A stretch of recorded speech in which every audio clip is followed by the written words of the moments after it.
All right, folks, high noon in the financial capital of the world, and from Wall Street to Main Street to Afghanistan right now, where the president has made an unannounced trip to thank U.S. troops serving there. All eyes right now on this country, though, on that unemployment report from November. Also ahead this hour on Fox Business, the Deficit Commission has come up short of the required votes to affirm its tough budget slashing proposal, but can their failure at least get this discussion started?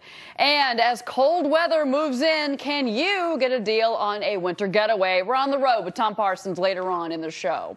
Hi, everybody. I'm Cheryl Casoni. Joining me for the entire hour today, I've got James Frichling, president and co-founder of NewOak Capital, and FoxBusiness.com's star reporter, Mr. Dunstan Pryle, is with me as well. Now to our, Tig, I have to ask you this. It seems to me that companies are sitting on a lot of cash right now, but they're not willing to hire. The private sector number, a disappointment from today. It seems to me that companies are just waiting in the wings. They're not making any moves. Why is that happening, Tig?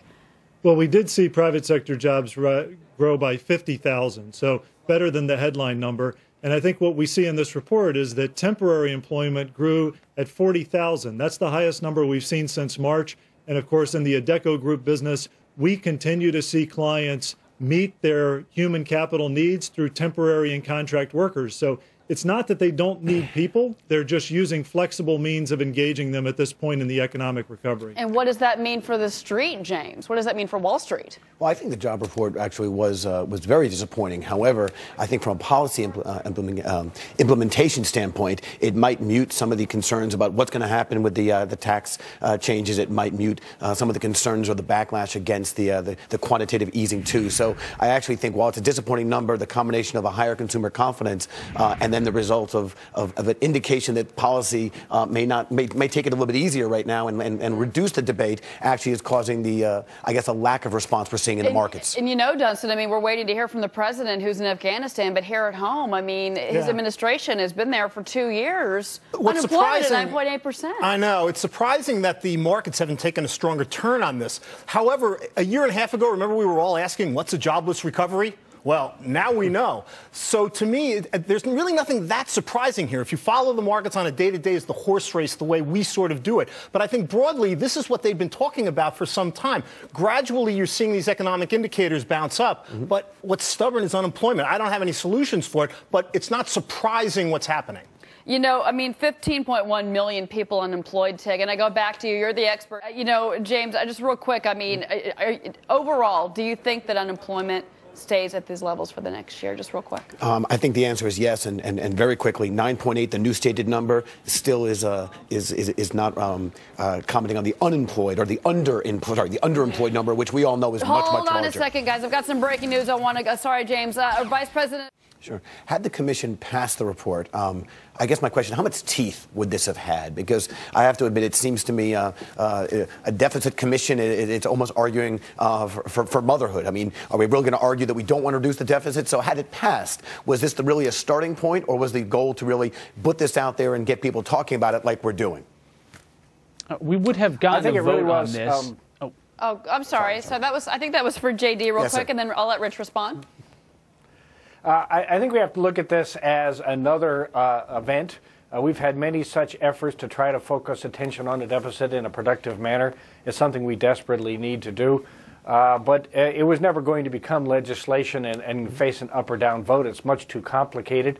But it has a lot of good ideas and a lot of direction, and we need to keep working on getting the deficit down by getting spending down. And some of the ideas in this commission report are worth following up in that regard. Rich?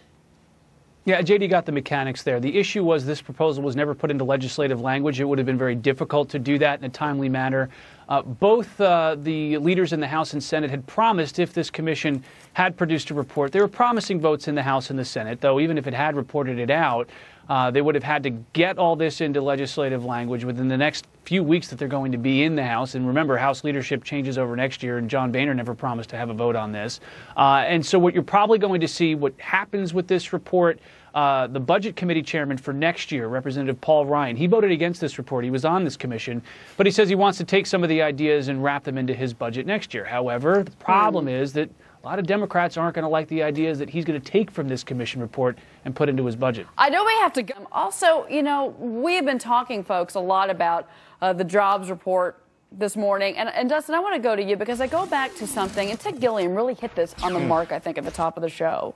He said companies can't afford to hire. Yeah. The costs have gone up extremely for those they already employ. What you see out there a lot is that companies have scaled back. You know, they've deleveraged and they've scaled back on their payrolls. And now they're getting by with what they have. And with that uncertainty out there, they're afraid to expand. You know, and that's the scary thing.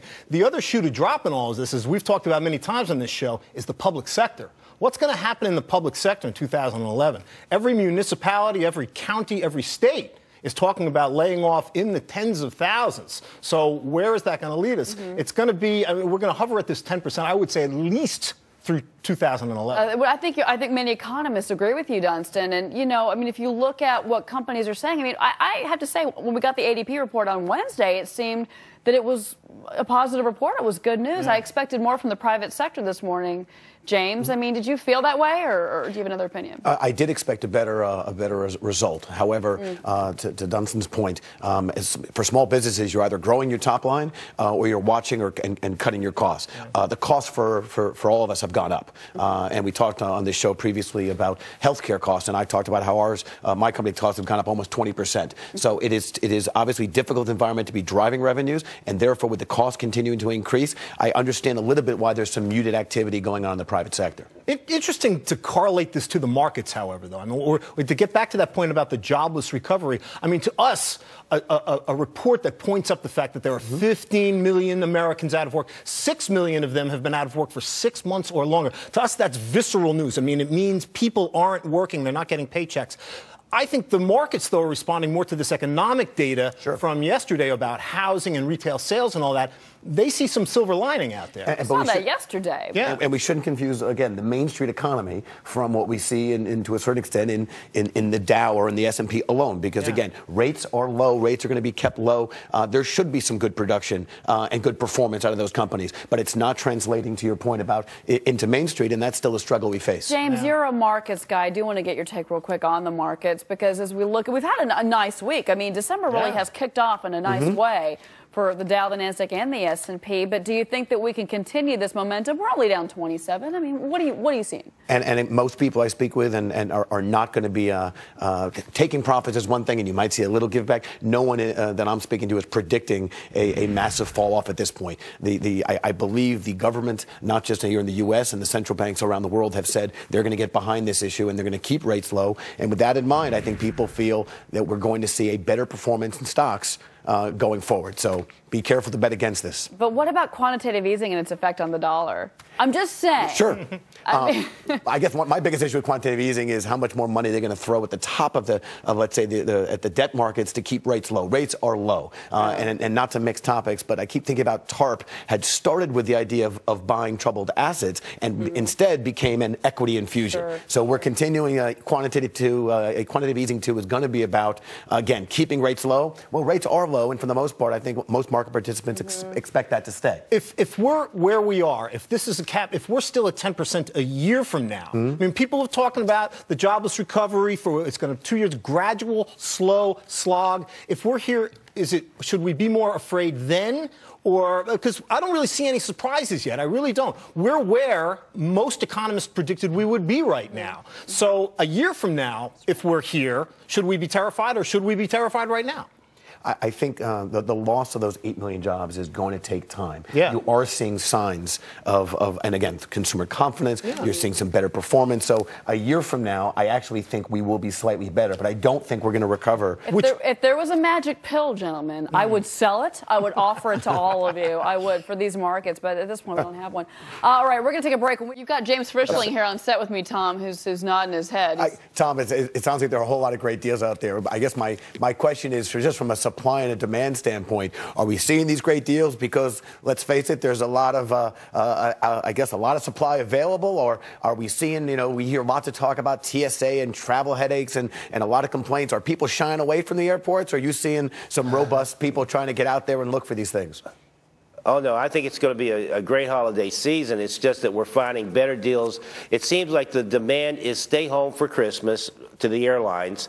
And if you want to go, but everybody wants to take the more peak travel days is between Christmas and New Year's. That's when everybody wants to travel. That's where the high prices go up. Our trick would be maybe we reverse it, since that's why the airlines are putting that high prices out there and more people are traveling. Maybe we should leave the week before where there's less people traveling and get the best bang for our dollar. I think as we go into 2011 right now, we already see Southwest, AirTran, Virgin America.